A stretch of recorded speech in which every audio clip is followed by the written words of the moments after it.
Paranormal Karen, she's so spooky. Paranormal Karen, funny too. Paranormal Karen, she's so spooky. Oh, and did I mention she's funny too? Yeah, cha-cha-cha. Hey, ladies and gentlemen, welcome to Paranormal Karen. Today, I'm going to start my podcast with a quick impression of my guest and how she starts her Patreon. Are you ready? Yeah. Hello. That's how you say it.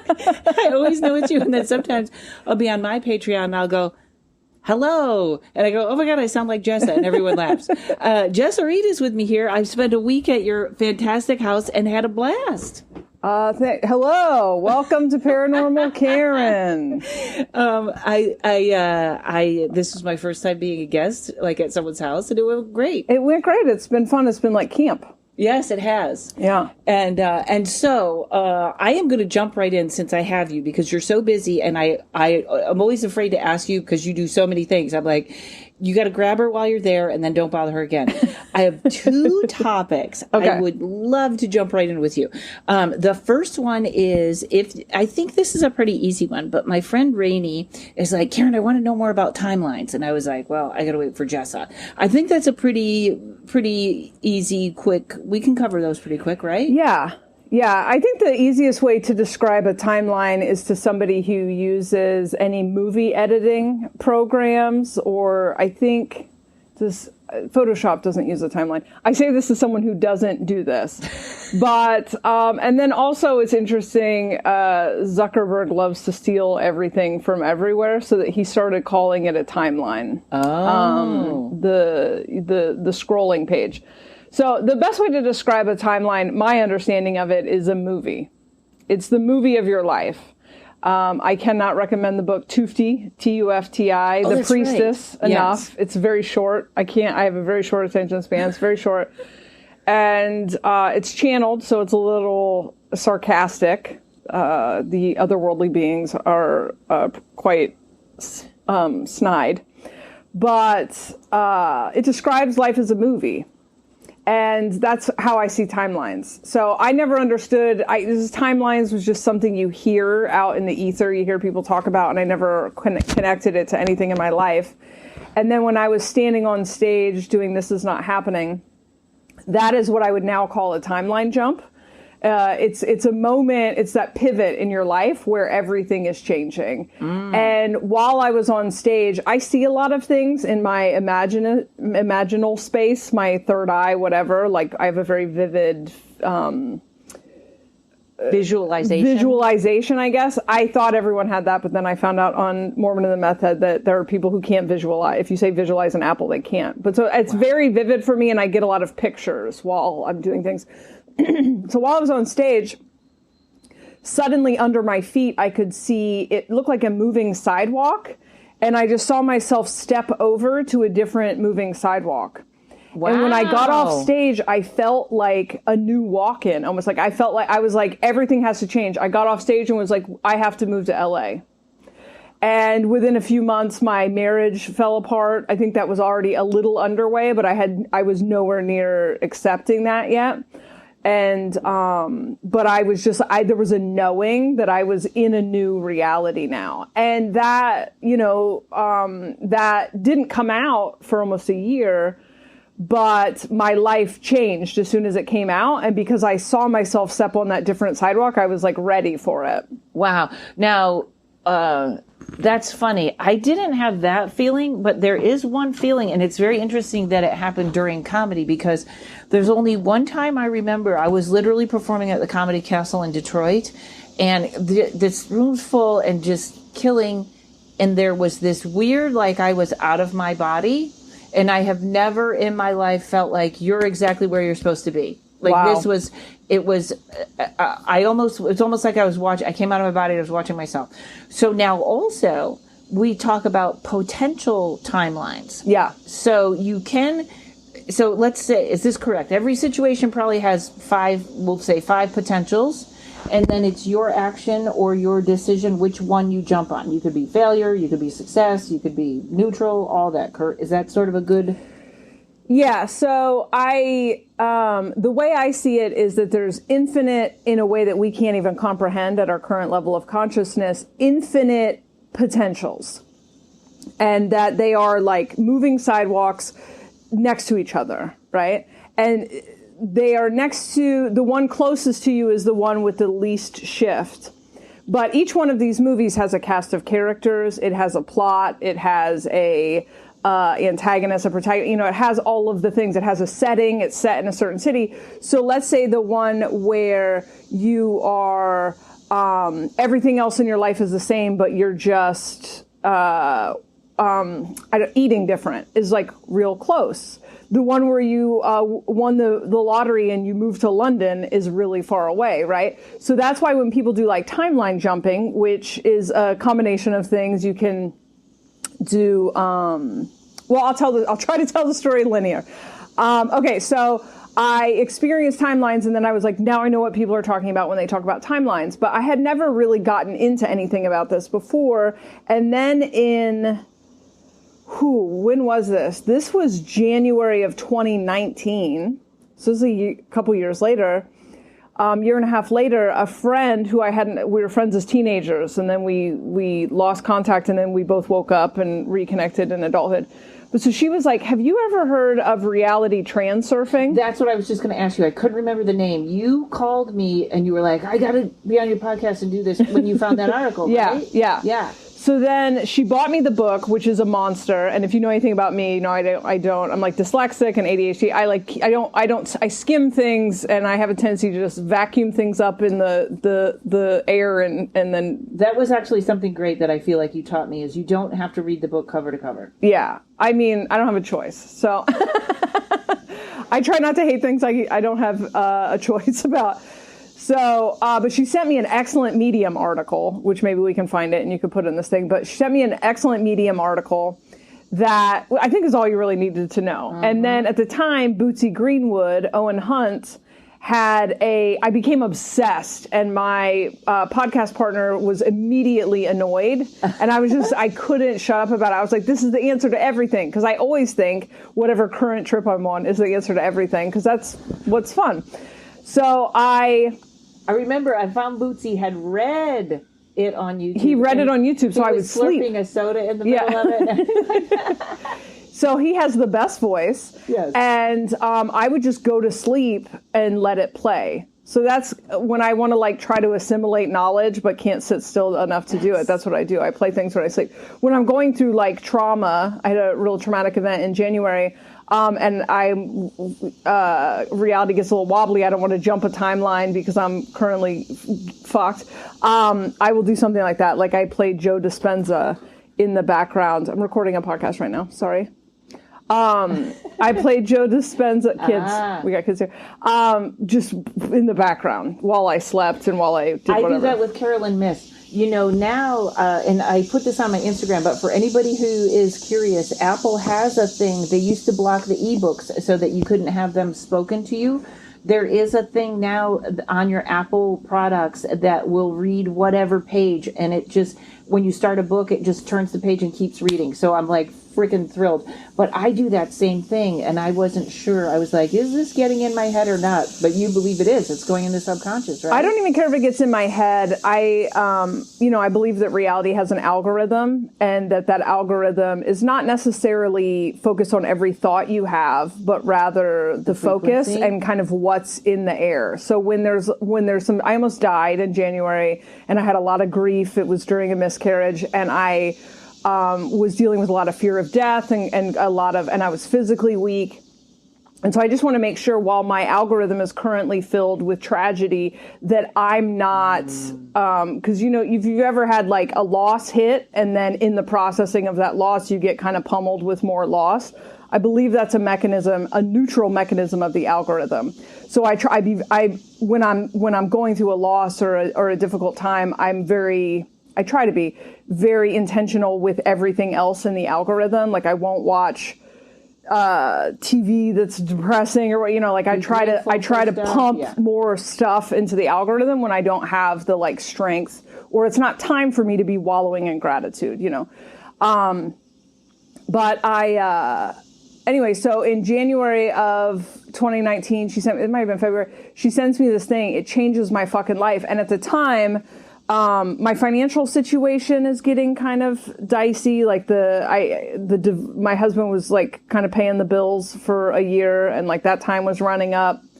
I was in one of those twin flame dynamics where I loved him, he didn't love me. We worked together. There was a lot that needed to change. And, I found out that there were Reddits talking about timeline jumping. So I was spending a lot of time on those, and I had discovered, Tufti the Priestess in the meantime. And, they talked about this thing called the 2-cut method. And if you want to see the 2-cut method, I've demonstrated on YouTube, but it's basically a timeline jumping, ritual or something. And so I've now tinkered with the mechanisms of this enough to say there's a lot more to it. But I have, I've talked about this. You can find it in places. It'll take a whole podcast. We're still good. Okay. Okay. Yeah, but we have even a more important topic. I think we're good here. I think, okay. Yeah, it is like the other day I was I love that you said, talk about don't try and jump timelines when you're in a hard space. Kind of, that resonates really good with me. Yeah, well, jumping timelines is like everything else in manifestation or consciously creating your reality, is that attachment will fuck you up. Projection will fuck you up. I did successfully jump major timelines that year. And there are timeline shifts all the time. There are collective timeline shifts. It's a movie. And that's the best way to look at it. I think if you want to get into jumping timelines, at least read the Medium article, read Tufti the Priestess, start to see that in reality. And, there is some chaos that comes with, if you jump off the timeline, one movie into another movie, it does have to be seamless, is the way that reality works. Like, you're not just going to wake up in a different house. There has to be a story, and that story is usually the crumbling of your old life. That's a horrible Nicolas Cage movie where he wakes up with a new family. It's a different face. Yes. That is interesting too about you just said something there that made me think, so let's say I want to jump a timeline to where I'm married. So I go from today to met this guy at the airport. Oh my God, he's the one. Jessa married him tomorrow.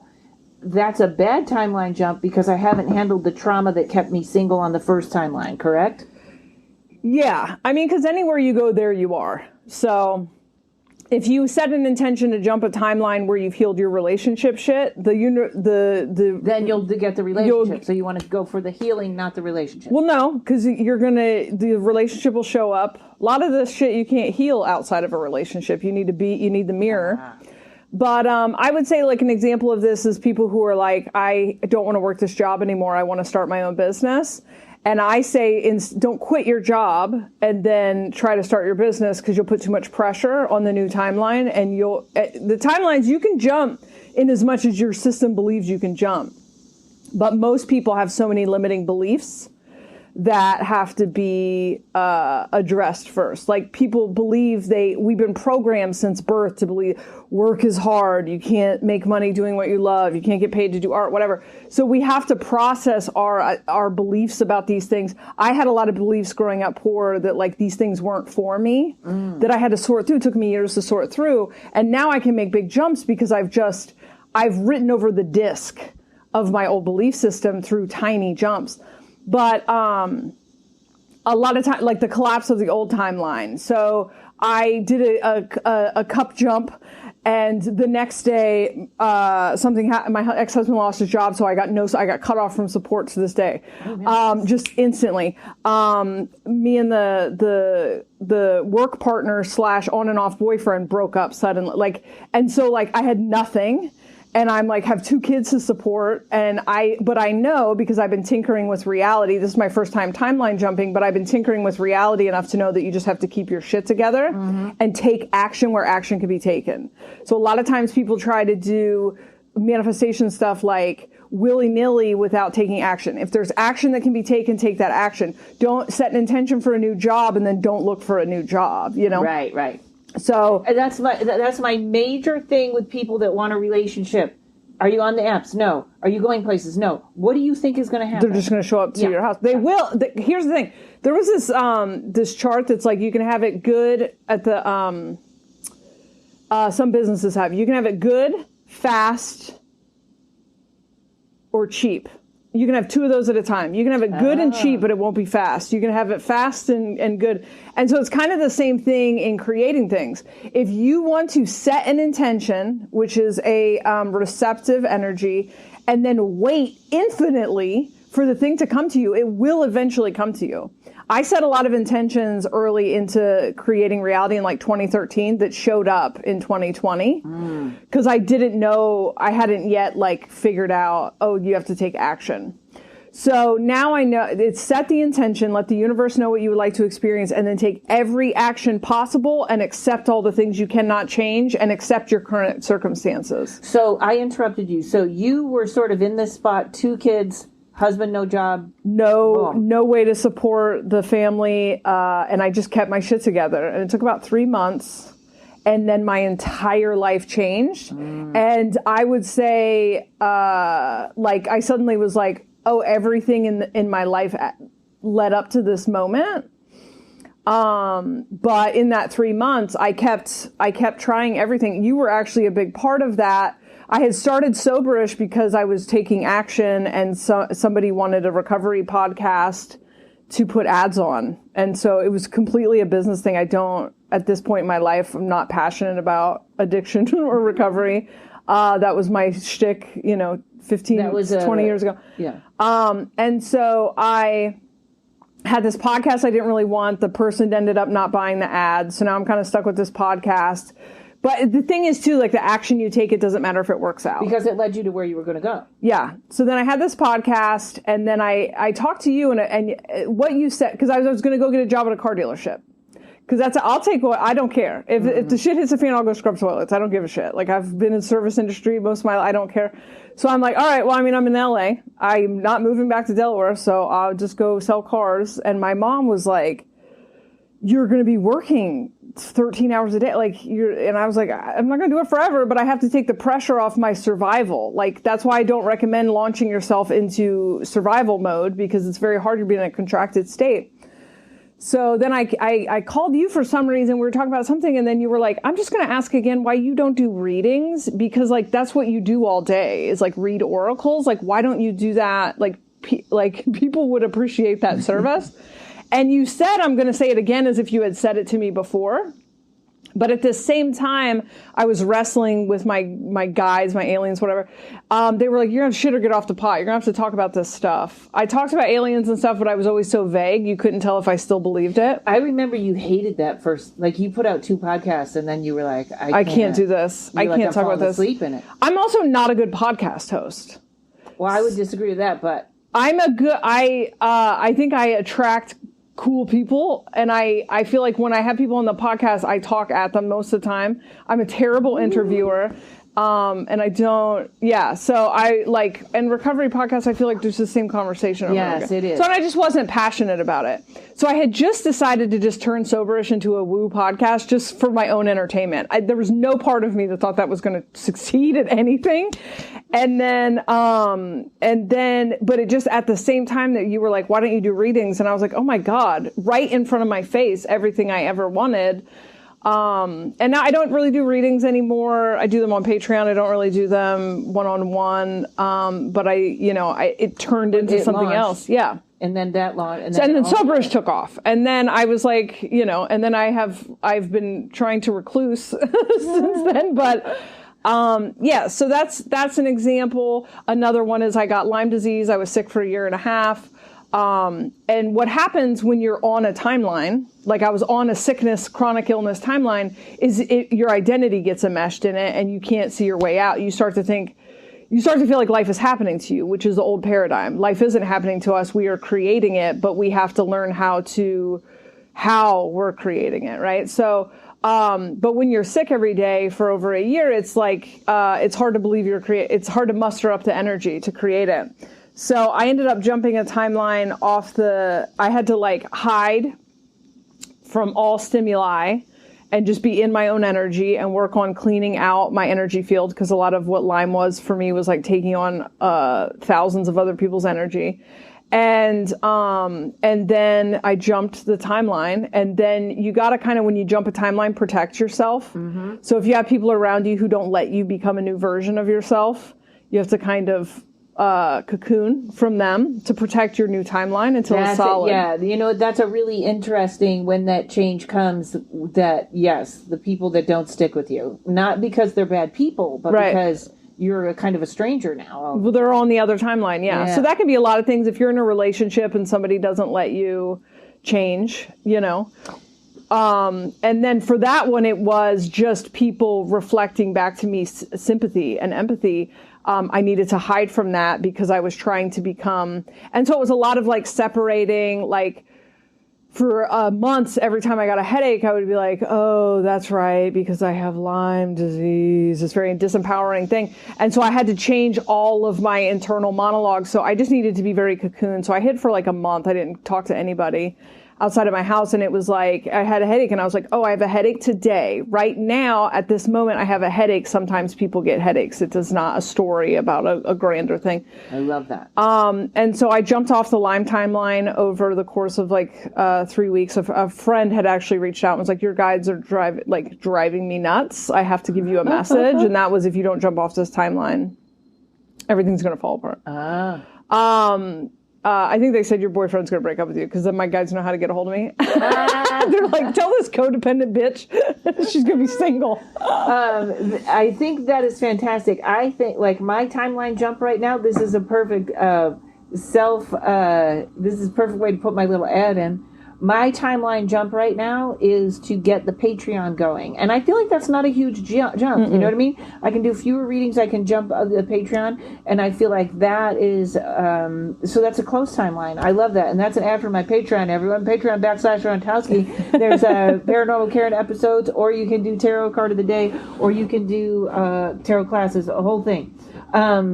Shall we take a break and jump to parasites? Sure. This is fascinating. All right, hold on, folks. We'll be right back.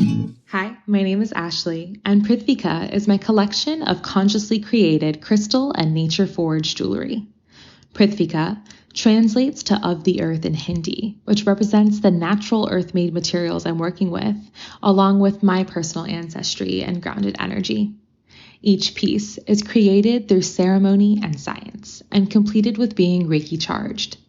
I'm currently featuring copper mirror necklaces, which can be used for protection and mirror magic. My intention is for your new piece of jewelry to feel like an extension of self, to help bring your desires to fruition and to amplify the magic within you. My Instagram is @Prithvika, and my website is prithvika.com. That's PRTHVEEKA.com. Okay, so now You gonna do your laundry? It's already going. Oh, okay. Okay. Ignore that, folks. I don't edit. So she would just ask me if the laundry was done. And I was like, I already put it in the dryer. So you started talking to me about this. And this is a topic that I saw on TikTok, and I just sort of blasted through it, didn't watch it. May have a little bit internally done it. I'm going to let you talk, and then I'll tell later. Okay. What I think I did it a little bit. But parasites, what is this? I thought it was like a health thing that was just one of the TikTok trends. Okay. So some disclaimers up front is the paint is not dry on this download. And also, I'm more of a philosopher and a storyteller than I'm certainly not a science. I am not really about capital T truths, because I don't think it exists. I think that everything is just experience and perspective and whatever. So this is a theory that I'm currently playing with. And sometimes these theories kind of go nowhere, but they are good for helping us shift our perspective. So what, certain things that frustrate me with the conspiracy movement or whatever, or just everybody. Everybody is continuously focused on they. Mm. And everyone has a different version of they. They are trying to get us to do this. They are doing this. They have an agenda. They are blah, blah, blah. And as someone who is very zoomed out in perspective, and I can see where everyone's coming from, I go nuts at how everyone is just misunderstanding each other, and at how a lot of times people are projecting their own darkness or their fears or their perceived limitation, whatever, on each other. And then there's also this like they alien agenda, right? So when I was kind of early in, I'm just assuming everyone that listens to this podcast already knows the whole like alien story, but when I was early in alien school. They probably know some, they probably know if they listen to our podcast. You can find it anyway. They can piece it together. When I was very early in my alien school thing, and I projected this onto reptilians at the time. I called this a reptilian agenda, but I think that you can only understand this shit in as much as you've healed your own stuff. So when you're still kind of obsessed with the idea of good and bad, good and evil, us versus them, you just kind of pick a group and project onto them. I would no longer say this was the reptilians. But this thing that we call the elite, which please stop calling it the elite. Words are spells. And don't you think it's hilarious that it's like, you're creating the reality for someone else by calling them the elite. I mean, I Googled what elite meant the other day and I can't remember the definition, but it's like, oh God, please stop saying that. So I have said parasites for a long time because it's what it is. It's like we live in some sort of matrix. We are powerful gods. This is my perspective of reality. We are powerful creative beings, and everything in reality has us creating things that we don't want. Mm-hmm. Like we are brainwashed or whatever. We are unconscious and creating things to our own detriment on a regular basis. And there is this sensation that many have that we are being used as batteries for some sort of collective the Matrix consciousness. Movie, right. That, yeah. So that's the they, right? And when you talk to different people, depending the perspective they're from, there's all this kind of like... In the Matrix, they don't even say who that they are. They're right. Like well, they say it's computers, AI. Right? Yeah. It's AI. And there is all this paranoia about AI that has always feels like that's a trickster thing to me. And so I've played with the idea that we are the AI. And I do think there is this life cycle in consciousness where a collective becomes sentient, and then they create something to do all the work they don't want to do.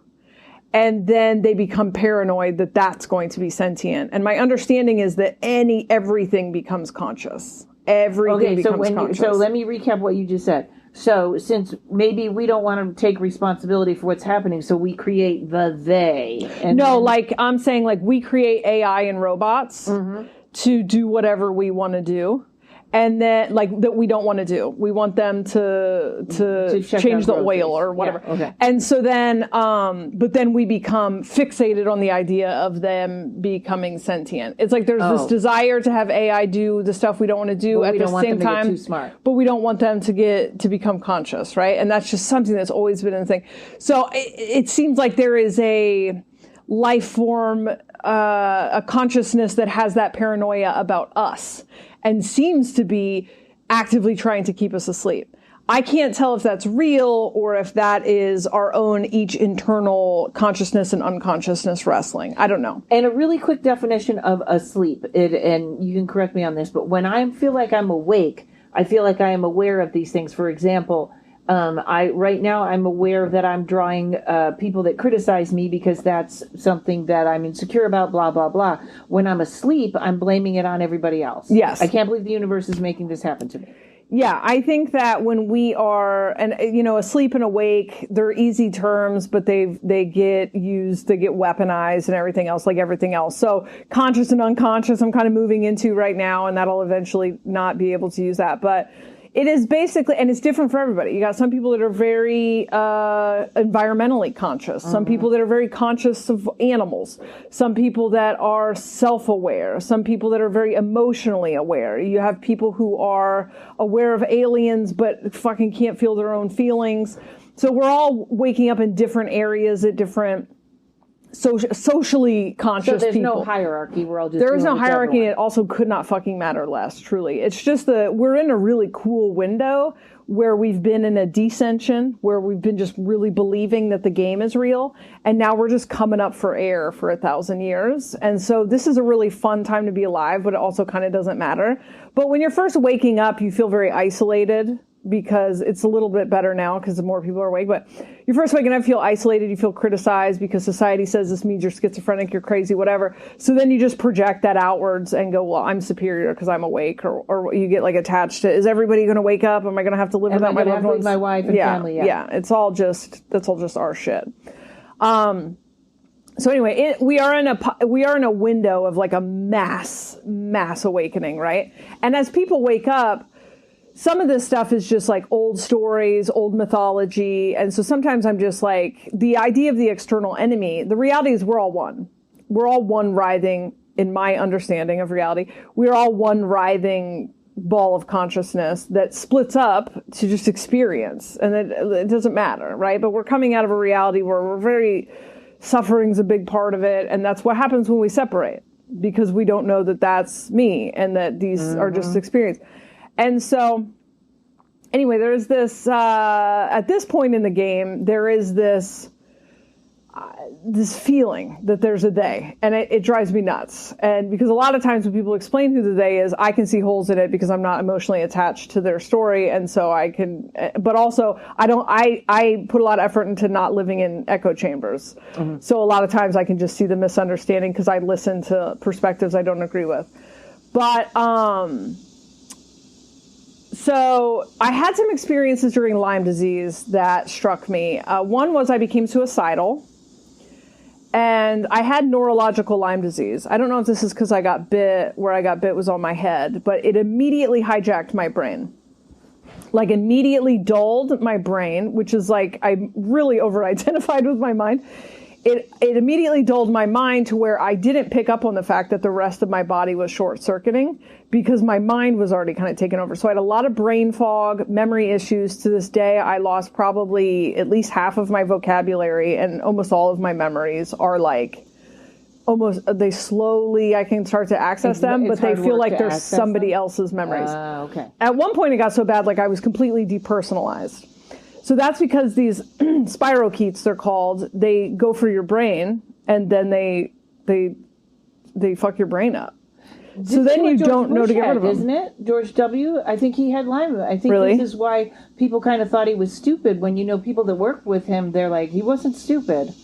Okay, well, that might be a karmic because I definitely made fun of him being dumb.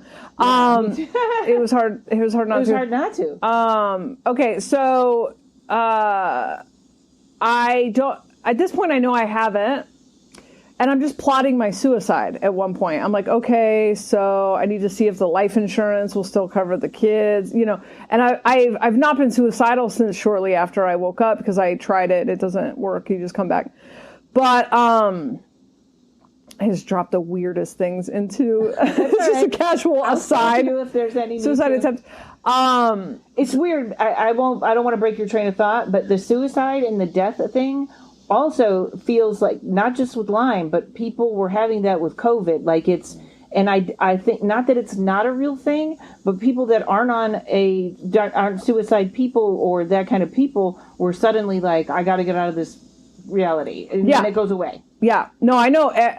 Most people that got the virus told me like they were going, and it wasn't because they felt so sick. They were just like, I got to die. I got to get out of here. So here's the thing, and I don't know much about the virus, but like of course it has consciousness. Mm-hmm. Of course it has consciousness, and that consciousness is in your energy field.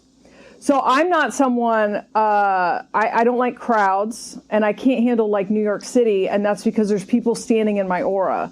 And if you stand in my aura, like if you stand too close to me, my system starts processing your energy. And not to be that like annoying, it's because I'm an empath thing, because that drives me nuts. No, because you don't turn into a victim. You just go, I got to get out of here. Yeah, I just can't it's a lot. I can't take it. So when people are in my space, I don't like to hug. I don't like people close in my thing because my body starts trying to process their stuff. Another thing I realized I was doing through the Lyme thing was that I can like meld with the energy of anyone that I perceive. And so I was melding with the energy of everyone listening to my podcast. We're going to learn how to control this stuff. Nobody ever taught me how to control this stuff. I didn't realize I was doing it. Anyway, of course, everything has consciousness. So of course, when my body became overrun with these spirochetes who are now using my body as their home, and they're making my body convenient for them. So suddenly I started eating. I've been eating clean since 2013. Suddenly I started eating Laffy Taffies. Like we had Laffy Taffies in the house. Yeah, we had Laffy Taffies in the house because of Halloween. And you know how in 2020 you just had to buy the one thing that was on the shelves. So the kids got like a weird Easter basket and Laffy Taffies for Halloween. And I hadn't eaten anything with like food dye or high fructose corn syrup, anything like that since my mom got RA. And here I am eating Laffy Taffies every day. I'm bedridden. I haven't been out of bed in 3 months, and I'm eating Laffy Taffies. And at one point, I hear my body go, "Can you give me a fighting chance?" And I go, "What the fuck?" And then I go, "Oh my God, why am I eating this? Why do we crave sugar when it hurts us? I mean, if I eat sugar, it's good for 10 seconds, and then I feel like shit for the rest of the day. What makes us do that?" I have a very interesting thing I saw on TikTok that was about something else, but I think it applies to this. And it was a way Christian-y person, which, so, you know, we'll take it for what, but he said, if you have an addiction, like you want to drink or do drugs, but you really don't want to do it, but you still do it, it means something else wants you to do it. Like what's attached to you, what's in you, that even though you don't want to do it, something is going, yeah, but you should still have one more drink. Yeah. Yeah. So then I talked to Lacey, and Lacey was like, I think it was Lacey who was like, the parasites have consciousness. Ah. She's the one that actually, that clicked for me so hard. And then I was like, of course they have consciousness. And then, you know, I found a doctor who could cure Lyme. And then I picked a very aggressive therapy that a lot of people can't handle because it makes you feel psychotic, but I'm already used to feeling that way. And so, I felt like I was dying. Like I literally felt like I was on my deathbed the whole time. And then I realized that here's these spirochetes that have drilled themselves into my brain, and I'm identified with them now. I think they're my system. My body thinks they are me, and they're dying. And so it's registering in my energy field as I'm dying. And literally I had a whole ego death and a depersonal. It was wild. So, what are the descriptions of this idea of the parasitic consciousness, the parasitic agenda, the parasitic whatever, that gets just projected onto the government and billionaires and whatever? But like, what is the hidden one, the Illuminati, like all of these things are about these hidden whatever. And what I find as someone who can like see more than one perspective, and I'm not saying I'm right, but what I find is that a lot of times we project paranoid like stories onto people. And when you really read into it, it's a lot of tiny agendas. A million tiny agendas is what I call it. And it somehow seems to work together into perfect chaos where you go, here's this agenda. And it's like, that would require 60 people to get in, 600 people to get into a room and all be on the same page. People don't work like that, right? People lie and they tell secrets, yeah. Yet you have this guy who's seeking out to get further in his career, this person who's trying to impress, when all of their egos work together in sort of a symphony to where they look like birds flying around like that. What is that mechanism to where it creates that perfect chaos and does carry out what seems to be some sort of alien agenda, right? And so, what are some other descriptions? The parasitic class, they use us as energy. The aliens told me they can't create their own reality. They need us to create it for them. Ah. So this is just a mind experiment. But what if the only physical embodiment of the parasitic class is physical parasites? And this is not to make you focus solely on physical parasites, because that doesn't mean they're the new enemy to focus on. But it's in all of us. Parasites, microbes, whatever. You have some of them in your body that live in harmony with the body, just like we had people on the planet that kind of. You have a gut. Well, ideally, depending on how many antibiotics you've taken, you have like a gut microbiome and you create a planet for them to live on, and they help you digest your food, and everything's symbiotic. But then you get certain things like, I can never pronounce the one that's Lyme, but there's Bartonella is another one I got, that then, there are certain parasites that will get into a grasshopper or something. I butcher facts, and then climb to the top of the grass, and it will sacrifice the grasshopper just to get the parasite into the cat or the mouse, and then the mouse, the cat. Parasites don't give a fuck about the host.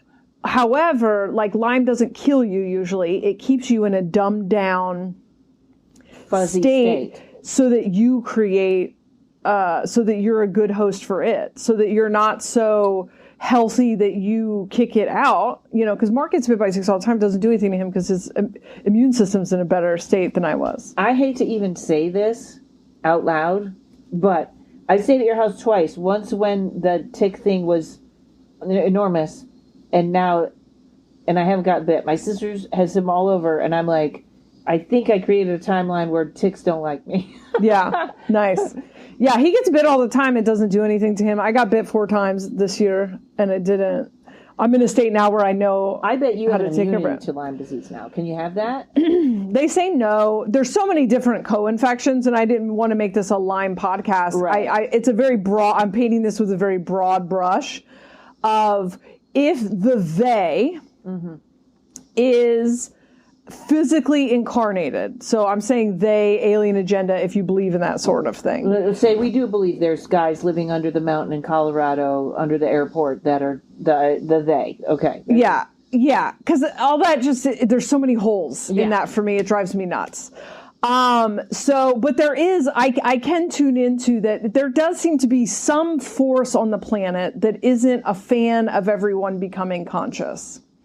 And we are being drained of our energy. Like that is obvious because our reality is whatever. And I know that part of that is societal and cultural and colonization and everything.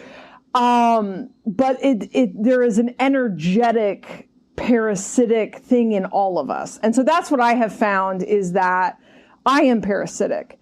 Codependency, our old relationship paradigm is parasitic. Capitalism is parasitic. All these systems in place. Because you can't, all those, this is a weird thing. Do you think it's also those things that like, I used to have the news on all the time, so I always want to go back and click, like things that draw you back. Facebook, that stuff that draws you back Just in. anything that takes your energy and doesn't exchange energy with you. And, the way that we operate in the world is like, we're all working jobs we hate. And then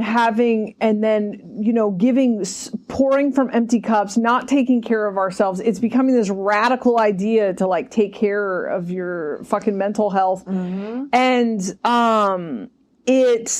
but at the same time, we have those same expectations of other people. So I've started to create a thing where it's like, hey, my content comes out when it comes out. That's it. Hey, I might cancel, I might reschedule this session at the last minute, but you, as the person who bought the session, you are also free to do that without any charge or whatever. You want to cancel it a minute before, I'll give you your money back. Because I'm trying to become less parasitic. But then you go to the restaurant and the server doesn't come, like nobody gives a shit anymore. And it's easy to find that parasitic stuff in you to be like, why doesn't anybody like their job? Because nobody's making a fucking living wage. Because everyone's waking up from this shit that we are like on a hamster wheel. We're all in these matrix pods. And what are we feeding? Okay, so here's the theory. What if it's literally the world is run by the parasites inside of our bodies and we are being used as Edgar suits for aliens that come in the form of various microbes and parasites? In Men in Black, there was the tiny alien that looked like a loogie or something. He was like a fucking snot rocket, and he's driving a big alien. But the big alien is just a vehicle for him. So who benefits from the food being fucking not nutritious? Parasites. Who benefits from it being full of chemicals and mostly sugar? Who benefits from everybody just kind of mindlessly working a job that they hate? Like, if the parasites get to live either, who knows what's going on inside of our bodies, they're having a whole fucking party there, or if they're getting to experience life. And the reason that we're all, like, that consciousness is the dominant consciousness in our energy field until you become conscious and do the work to stop being a parasite. And so we just walk around being parasites to each other. You're not giving me enough. You're not doing enough. You're not. We're fucking taking. We're like taking from the earth. We're taking from other cultures. We're taking from each other. We're taking from our part. Like everything is so fucking grabby and like sucking the life out. And we are manifesting that in our personal lives because we are mostly parasitic consciousness until you become self-aware, and then you can. So I don't want to focus this on the physical, because the physical reality is a fingernail on the whole body of reality. But right? I love this so much, and we're going to come back in a second. But this, I feel like, explains the missing link of it's not just personal responsibility, but it's almost like there's still a space there where. Hold on, let me gather my words. We'll come right back. Hey everyone, this is Lindsay Pandia, and I'm a recovering psychologist. I have over 20 years of experience in the mental health field, but I realize there's so many limitations.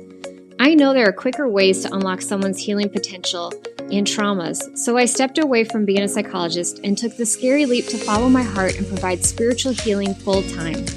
I believe I have a unique perspective that can help you also step into your full potential. I provide one-on-one healing for trauma through shamanic practices, inner child work, shadow work, and so much more. My Inner Child Workshop begins May 4th at 12 p.m. Pacific Standard Time and May 11th at 6 p.m. Pacific Standard Time. And all of the sessions will be recorded, so if you need to jump in after the workshop begins, just message me and I'd be happy to share them with you. You can learn more about what I offer and connect with me on my website at intuitivepsych.com. That's intuitivepsych.com. Join me, and let's go play with your inner child and see how we can transform your traumas into treasures. Because we can take personal responsibility. I can say, why did I have to make this move? Why did I have to do this thing? Why did I have to give up comedy? But the part that can't just get over that and go, you've done this a million times, Karen. You pull up your bootstraps, do what you need to. Just keep doing what you need to.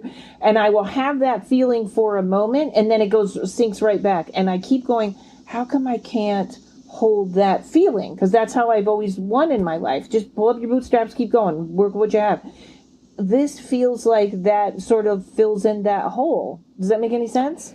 And yeah. I'm not giving it as much, like you said, it's a thumbnail. It's not the entire picture, but it does give me an insight. Yeah, so I think that, and this isn't like groundbreaking new idea. It's kind of the same thing I've always been saying. I'm just now saying, and this might not be what it is, but so much energy is wasted. And I'm a huge fan of personal responsibility. I live my life according to accept the things I cannot change and change the things I can. Mm-hmm. I cannot change billionaires. I don't have any fucking personal, I can't change them. So there have been times where I try to project onto them that my guys do not fucking let me, I don't know why I started calling my guys, it's gross. The aliens are like, shut up, you don't know them, shut up, like, knock it off, because it's projection. I don't fucking know you. Even if I do know you, I'm still projecting onto you. And I can't do anything about things I can't change. I can change myself. I can change the part of me that act like what I perceive they act like, whatever. So I'm a huge fan of personal responsibility. And I think that the they portion of consciousness is a waste of time. I think externalizing your enemies is a waste of time because everything is in you. And so this isn't to say, because I touched on this a little bit in Patreon, and some people heard it as it's the parasite's fault or what. I don't believe in blame and fault. I think these are massive wastes of time. They're intentional dead ends in reality. And I don't think you could host a parasite if you didn't have the budding seed of that thought or that. Do you know what I mean? Yeah. So what I think it is that we were just living in an unconscious reality. And that's intentional. Your soul wants to forget that it's a limitless being every once in a while. So while we were doing that,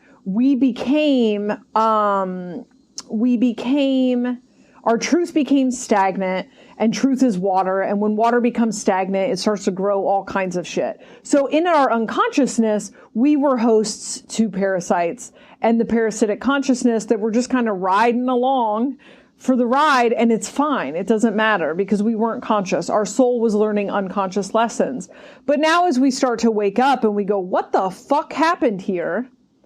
It's because everyone went to sleep and the vines started. You ever watch that show where it's like if humans disappeared, the amount of vines that would like take over entire cities if we weren't there to cut them? Yeah, because we planted some fucking non-native plant. So it is just like becoming self-aware and realizing that every thought that you have, like a lot of it's programming, a lot of it's not you. And this is the journey that everyone's already on, kind of sorting through who am I really? What is the product of the patriarchal system? What is the product of capitalism? How much of this is corporate overlords telling me that it's a virtue that I work when I have the flu, And so it's sorting through the stuff, what's codependency, whatever. But just kind of realizing that the they isn't outside of us, but it's in all of us. And it manifests in us differently. And so that chaos that has us just kind of moving into a different thing, it's not necessarily, it might be good to look and go, oh, there seems to be an agenda, or there seems to be a whatever. And I'm not endorsing the idea of agendas. I'm open to all. I believe that every version of reality comes together for capital T truth. But just an interesting, funny, I would watch a movie where the plot twist at the end is that we kept looking outside of ourselves for the aliens, and they were in our intestines. The whole time they were drilled into our brains. And, so there does seem to be for a lot of people on an awakening path, a point where they become fixated on the idea of a parasite cleanse. So actually flush them from the body. Which actually, from a physical point of view, that's not a bad idea. I think, so I started doing this stuff that's an intestinal cleanse. And here's all I know. I didn't know you could do it for days, and I called the people. If anyone wants, you can email me. Again, I'm not a doctor, but this is it's all organic, herbs and stuff. I notice I think so much clearer the next day. Interesting. Even after one. And then I called the company and they were like, you can take it 5 days in a row. And I was like, oh, I didn't know. I thought it, whatever. But so physically, this is not a bad idea anyways. And so I don't know. There's a woman that does live TikToks and I'm like, how much information do I need? What are the 5 pills I take and then go away? You know what I mean? Yeah. But how is the knowledge of acknowledging these parasites enough, or how do we sort of... I would say addressing the parasite consciousness is more important than addressing the physical parasites. Okay. And we're already doing that. What are ways in which I feed off of other people? What are ways in which I extract? What are ways I take from the earth and don't give back? What are ways that that's the work that people are doing in so many different areas, relationships, cultural, we're learning a lot about ways we take from other people's culture and don't give back. And so just... And then ignore them like they didn't have... it wasn't... Yeah. And so I think that it's kind of a duh thing and we're already doing it, right?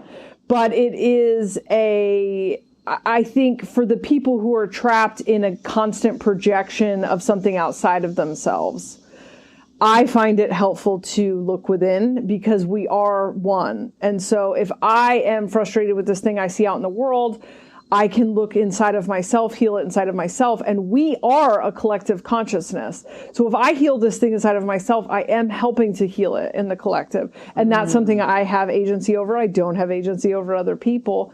So just as something to look at for people who are still kind of in a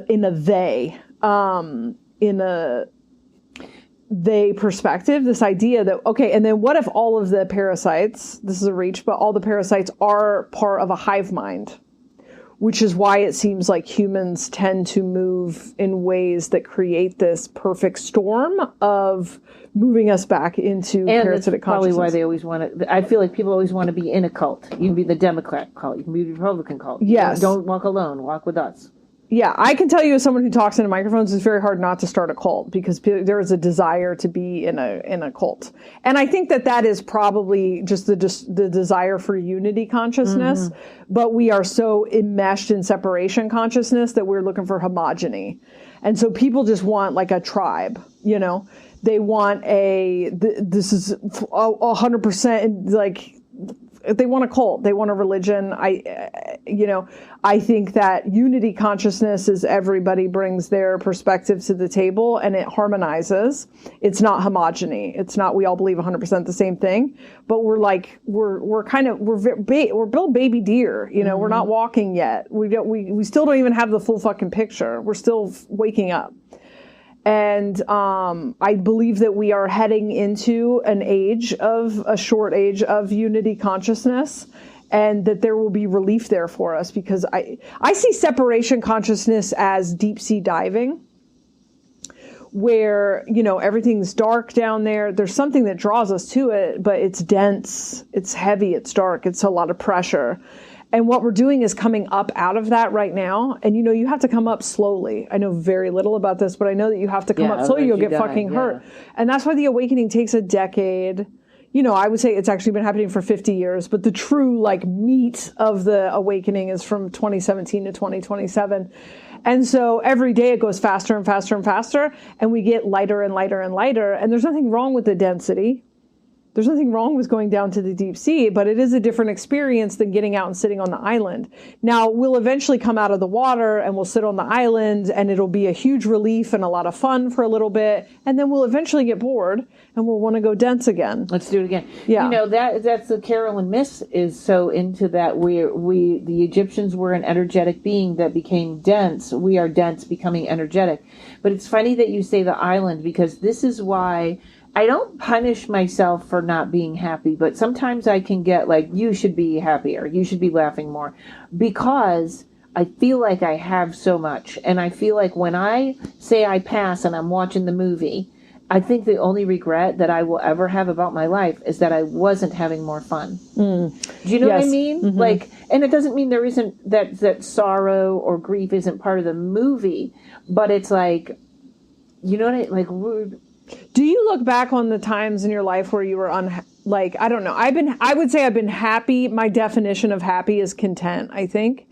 Yeah. Content to be having experience. And I can say even in times of great suffering in my life, when I look back on them, I look back on them fondly, because you feel very alive when you're suffering. Is Happy's food that's sitting up there? Can you just put it down? We're doing a podcast. I need a sign for the door. No, that's okay. You know what? When I do this around my parents, they walk in and ask the same question. So my definition, there is a contentment with life on life's terms. Mm-hmm. I say I'm not into recovery, but man, do it. I really resonate with some of its tenets. There's a contentment that even when it's hard, I go I'm not a fan of this part, but that's a great way to say it. It's kind of I can't think of, I wouldn't say, this is a weird way to say it, but I see certain people and I go, there's a guy and I don't know his name, and he's creating movies and he's in movies, and I think he's from New Zealand, and he just looks like he made some bizarre movie that I didn't see about kids going to Hitler camp, which is what is that? And it was a comedy, and I think it may have won an Academy Award. So I don't know who he is. I didn't see the movie, but to me, I watch that guy and I go, wherever I see him, I go, he's just doing whatever he wants and he's having a blast doing it. He's not asking anybody if this is a good idea to make this movie or to do this or that. And he's older, but now I see him around a lot. It's like a young Leonardo DiCaprio was, I don't know about now, I hear too many weird things, but and it's not show business. I don't mean to be celebrity oriented, but I remember watching him as a young person. He didn't go the crazy drug route. He didn't go I remember one time he was 19 and a fight broke out at his hotel when he was doing Titanic and all that stuff. And he came out to the police and he was like, you know what? Everybody's going to be okay. We're sorry we made some noise. He was an adult, but he was like, if I'm going to be given everything, I'm going to have a great time doing it and not be a drama queen. Am I making any sense? Not really, but in other words, I feel like I don't have anything holding me back. So I should be living that life of, I'm just doing that because I want to do it. I'm just doing that. I don't even have to, you know what I mean? I think that really is I don't care what you think. And then people come along when you don't care what they think. Okay. So I think, so some of that's, I don't get the guy, but some of that's projection, and some of that's parasitic consciousness. Okay, give me the parasitic. So anytime you say should about anyone else or yourself, I think that's parasitic consciousness. That's a projection. So you are just where you are right now. I would like to is a very open hand to. I would like to, but when we start looking at other people and having assumptions of what they are, we can't know. And maybe that's their life is horrible. Right. I don't know, but what that I see in that, I want to. That's like so I like that, and I would like to emulate that. I because if this is a video game. And we're in this short window where you get to be lucidly dreaming in the video game. You would, when you're playing a video game, you go, oh, I would like to try that level, or oh, I would like to try that package, or I would like to. I don't know. I don't play video games, obviously, but like it is a playful curiosity. I would like to have this experience, and it's not. It's not. Oh God, why did I not take the thing? You know, it's not this like judgment and should. So much of that is this thing we're calling internalized capitalism. It is this voice inside of you that tells you you're not doing it enough, you're not doing it right. You're not what? Doing, yeah. Right. So, okay. You are currently, your desire to take care of your parents was greater than your desire to live the life of autonomy that you have somewhere else. And so it can be like, I don't, I miss these things and I'm going to experience them again. I would like to experience them again. For right now, I'm having this experience, And I think that was kind of, even when I had Lyme, I'm just not someone who goes, I find that in reality, it's like those finger cuff things where when you try to pull your fingers out, it grips harder. So when something grabs me in reality, when I'm having an experience, I'm very surrendered to it. So this is not my favorite thing. The bedridden was really, and was very counter my energy. But you know what? I'm now someone who's very good at when it's time to rest. Not very good.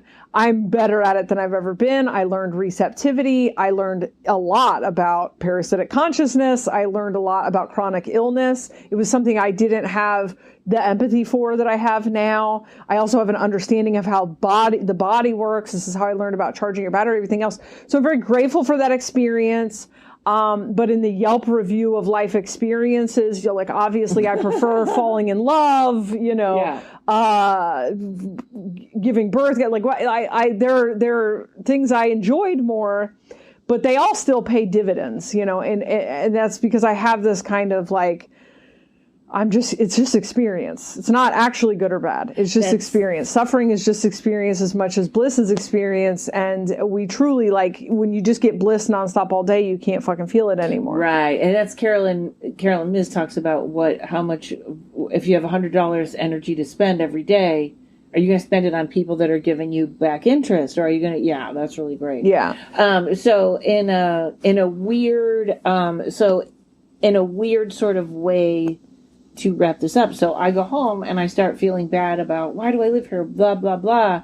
I then make the choice to say, this is parasitic thinking.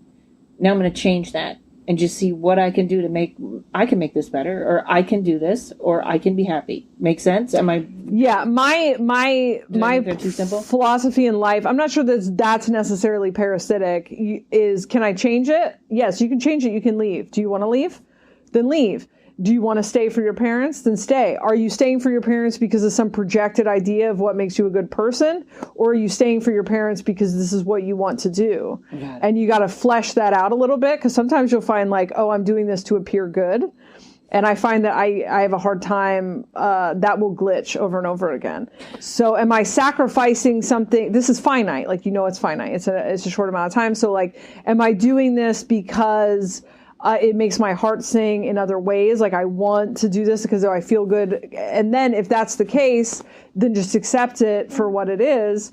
And acceptance is the most powerful tool you have, like non-attachment and acceptance.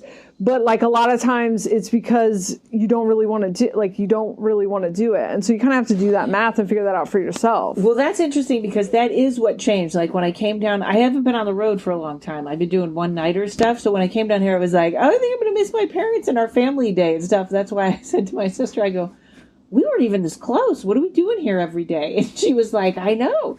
But I do know that is the right choice for me and them. Okay. Either way. Okay.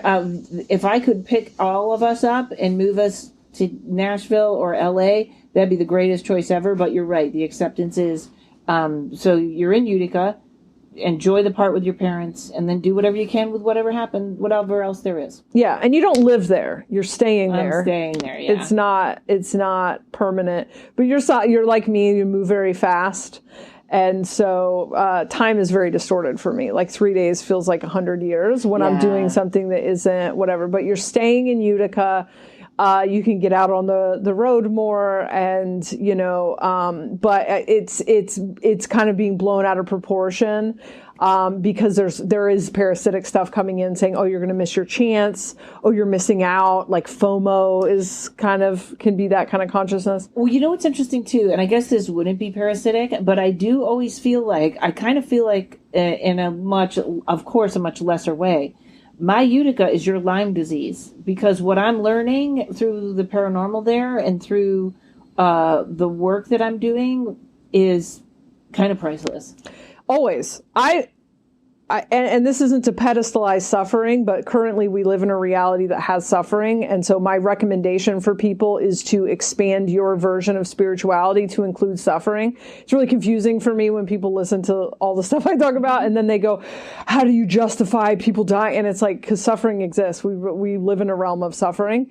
And so that doesn't mean make it your entire identity, but rather lessen anyone's experience. Right. And that doesn't, and grief, like these are just, they're not my favorite part of the experience, but they are part of the experience here. And sometimes I don't get everything I want. I don't think that that's what consciously creating reality is about. I want less than I've ever, I like kind of coast through most of reality unless I get myself into a situation where I don't have rent. Right. I think... I think it's... change the things you can change, accept the things you can't change. If you need to do some honest. I may, even in my state of depression, be the eternal optimist. But there is... I have to reflect. Even when I get up and I'm sad, I have to reflect and be like, okay, what am I going to learn today? Or what am I going to do today? And that area does hold something, but also, this is my final thought. It's very strange. I was not one of those people that didn't... the LA, New York people, that the flyover people are just stupid. Like, I always kind of resented that because I never felt like that. But it is really great to be enmeshed in the flyover people. Some of it's like, oh my God, they're so sad. But some of it is, okay, now I totally understand why they think that. I totally understand why someone voted for Trump, or I totally understand why someone believed that. And I think that is giving a bigger experience, a bigger consciousness to me.